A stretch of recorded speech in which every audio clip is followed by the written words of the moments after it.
Hi, welcome back. In the previous video, I discussed about the various features of Indian Constitution, and in this video, I will be talking about the Preamble. So watch this video till the end to learn everything you need to know about it.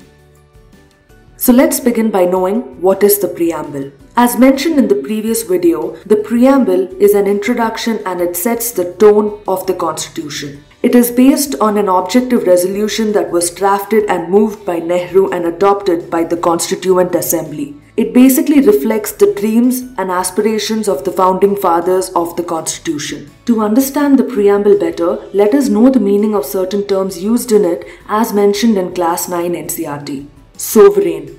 People have the supreme right to make decisions on internal as well as external matters. No external power can dictate the Indian government. Socialist. Wealth is generated socially and should be shared equally by the society. Government should regulate the ownership of land and industries to reduce socio-economic inequalities. Secular. Citizens have the complete freedom to follow any religion and there is no official religion by the state. Government treats all religious beliefs and practices with equal respect. Democratic. A form of government where people enjoy equal political rights, elect their rulers and hold them accountable. The government is also run in accordance to some basic rules. Republic. The head of the state is an elected person and not a hereditary position. Justice. Citizens cannot be discriminated on the grounds of caste, religion and gender. Social inequalities have to be reduced and the government should work for the welfare of all, especially the disadvantaged groups. Liberty. There are no unreasonable restrictions on the citizens in what they think, how they wish to express their thoughts, and the way they wish to follow up their thoughts in action. Equality. All citizens are equal before the law. The traditional social inequalities should be ended and government should ensure equal opportunities for all. Fraternity. All of us should behave as if we are the members of the same family and no one should treat a fellow citizen as an inferior. The 9 words, namely sovereign, socialist, secular, democratic, republic, justice, liberty, equality and fraternity are the keywords mentioned in the Preamble. So having learnt all this, let us see what the Preamble is. We the people of India, having solemnly resolved to constitute India into a sovereign, socialist, secular, democratic republic and to secure to its citizens justice, social, economic and political, liberty of thought, expression, belief, faith and worship, equality of status and of opportunity and to promote among them all, fraternity, assuring the dignity of the individual and the unity and integrity of the nation. In our Constituent Assembly, this 26th day of November 1949, do hereby adopt, enact and give to ourselves this Constitution.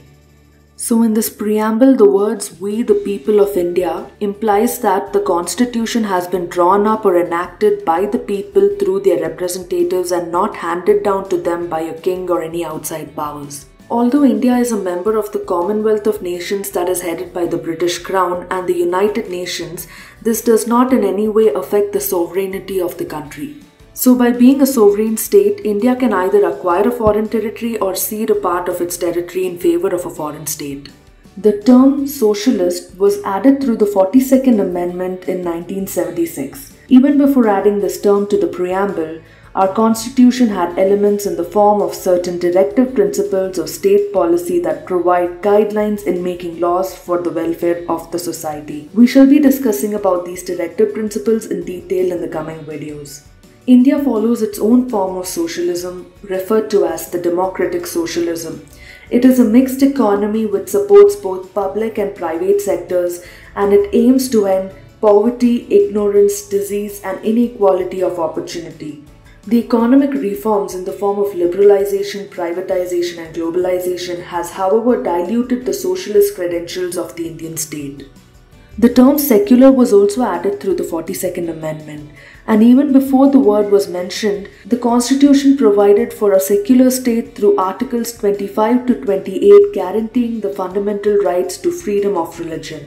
India has a parliamentary form of democracy, under which the executive is responsible to the legislature for all its policies and actions. The word democratic that is used to describe India in the preamble does not just imply a political democracy, but also implies that India is an economic and social democracy as well. The trinity of liberty, equality and fraternity, as well as the term justice mentioned in the preamble, are the very objectives of our constitution.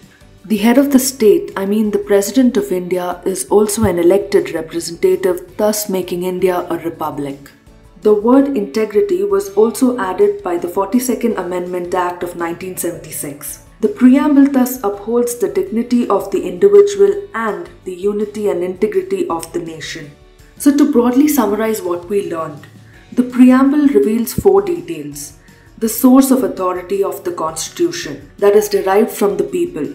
The nature of Indian state, which is sovereign, socialist, secular, democratic, republic, polity. Objectives of the constitution, which is justice, liberty, equality and fraternity. And finally, the date of adoption of the constitution, that is 26th of November 1949.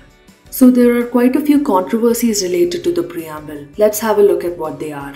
The question of whether the preamble actually forms a part of the constitution or not is always a subject of controversy. Earlier in the Berubara Union case of 1960, the Supreme Court opined that the preamble is not a part of the constitution, but later on in the Keshwananda Bharati case in 1973, the Supreme Court rejected its earlier opinion. So the current opinion of the court is that the preamble is a part of the constitution, but it is neither a source of power to the legislature nor a prohibition upon the powers of the legislatures. Also, it is non-justiciable and non-enforceable in the court of law. Is the preamble amendable? Yes. The preamble is amendable but subject to conditions that it does not affect its basic features. Remember, the preamble was amended in the 42nd Amendment Act to add 3 new words: socialist, secular and integrity. That's all in this video, guys. If you like this video, like, share and comment, and yes, don't forget to subscribe to my channel and hit the bell icon. I will be back with more such interesting videos. Till then, stay tuned to the Revision channel.